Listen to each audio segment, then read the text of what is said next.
So this picture right here is, I would say, is 1970. A great mom. And there's mom and dad. And a genius. Brilliant is what I say, and we're super proud of her. Janet Darden Gibson knows her mother's career. Mom was hired as a computer initially. Sounds like something from a movie. Actually, it is. Oh, it's surreal. She's finally getting her due. They are finally getting their due. What's your name? Catherine Goebel. Hidden Figures tells the story of African-American women with some of the most brilliant minds in math. Working for NASA, they did what computers at the time couldn't. They supported the engineers back then. You sat in a room, the engineers would bring you an analysis to do, and that's what you did. These ladies were powerhouses. They were there to work. And that work helped put astronaut John Glenn into orbit. She talks about remembering the parade where John Glenn went through the streets of Hampton. She was a sophomore, I think, at Hampton University. A human computer in 1967, an aerospace engineer by 1973. She was then able to become an expert in sonic boom minimization. Janet's mother, Christine Mann Darden, So this is one of the papers that she authored. made her own mark at NASA. 1 times x minus y sub f. So her job was to figure out how to minimize the airflow over certain aircraft and airfoils to minimize that so we could have supersonic transport over land. By now, you've noticed something's missing from this story. Janet's mother. She's off traveling. The movie has put her in demand. She's doing a lot because she's still able to travel, thankfully, and go and mentor and speak to other kids about STEM and math and science. Letting tomorrow's engineers know what's possible. Now it's time for them to see women who are achieving things and showing that there's a path for you. I've read a lot of comments, well, why didn't we know about this? I think it's because it wasn't the time. People weren't ready to hear about it, but they're ready now. I sat in the movie in tears. Proud, because finally the world is learning what one little girl I am the baby in the lap. has known her whole life. They're finally getting the recognition that I don't think that they've gotten through the years. With photojournalist Byron Reed, I'm just proud. Taronda Thomas, 9 News. And he loved what he did.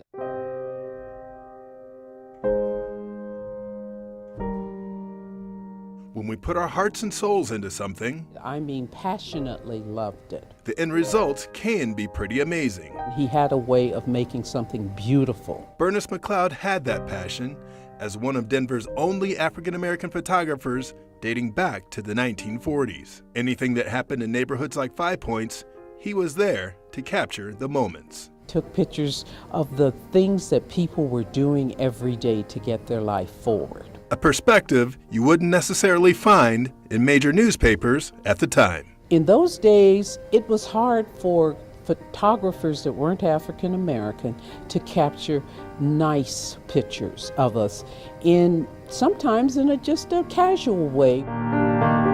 He would snap scenes at social gatherings, church events, and even weddings. So people like to see what they looked like. They like to see who was at the wedding and what went on. He kept a ton of people's marriages. He even has my wedding pictures. Even if it took some creativity to get those great shots. He would stand any place and you'd think, Bernice, you're going to fall. Don't do that.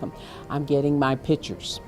Pictures he was always willing to get with a little help. He didn't drive. So either his wife brought him, Or someone had to go pick him up. And if that didn't work out, he would carry this huge big old case with all of his camera equipment on the bus. all that to catch those precious moments that are now part of the Bernice McLeod collection of the Denver Public Library. His family donated about 100,000 of his pictures to give us a reflection of our past. He would have them all. And because of that, when they would see that it was Bernice, they were comfortable. A past that with time is being forgotten, like some of the names of the people in these pictures. And one reason why the library welcomes anyone who can tell them more about the people and places in these photos. We can come down and look at some of those, and you may know some more people. People whose images were captured by a man who had passion and left us his history through his eye and his soul. And a gentle, kind man who really honored the the community. In Denver, Byron Reed, 9 News. There's a reason why Earth, Wind, and Fire's Philip Bailey called him The most interesting man in the world. smooth and confident. Well, that's my bell-bottoms, jeans, Perry P.J. Jones was the man back in the day. platforms, my platform shoes. He had an eye for fashion. One night I was out cruising around in my little TR6 with my equestrian boots on and maxi coat. And an ear for music. And I went into this club called the 23rd Street East. That night in Denver, he made a discovery that would help shape the music world. And there was one guy who was particularly standing out with his vocals.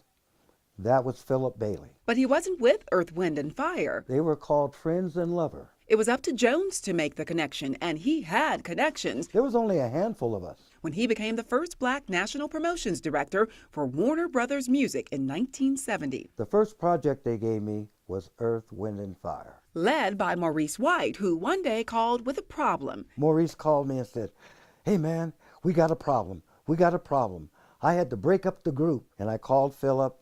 He flew out to LA, auditioned for Maurice, and he was in. Creating music that was uplifting and inclusive. We had all these protests, we had the civil rights going, all this was going on, and it was brewing into a whole incredible new America. They drew crowds filled with people of all races. Music changes, people changes, the world changes. Earth, Wind, and Fire took on a new tone, refusing to be boxed into R&B. It was the same goal of another artist Jones managed, And that is 1 million platinum. Prince. And when I walked into his house, we went downstairs in his basement. It was cold, moldy, wires everywhere.